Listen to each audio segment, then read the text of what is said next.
बहुत समय पहले एक राज्य था। इस राज्य का राजा बहुत स्वार्थी था, जो केवल अपने बारे में सोचता था और प्रजा की बिल्कुल परवाह नहीं करता था। एक दिन राजा नदी में स्नान कर रहा था।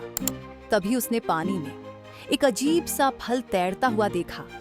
उसने जल्दी से फल को उठा लिया और अपने दरबारियों को दिखाया। राजमहल में पहुंचे राजा ने दरबारियों और विद्वानों से पूछा, ये कौन सा फल है?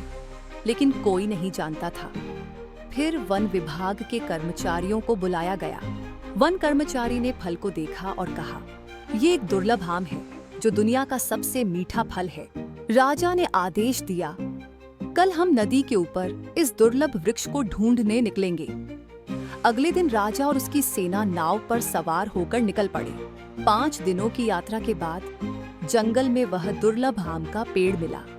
अंधेरा हो चुका था, इसलिए राजा ने सोने का निर्णय लिया और सैनिकों को पेड़ की पहरेदारी का आदेश दिया। रात को बंदरों का एक झुंड पेड़ पर आ गया और आम खाने लगा। राजा चिल्लाया, इन्हें भगाओ! सैनिकों ने बंदरों को घेर लिया।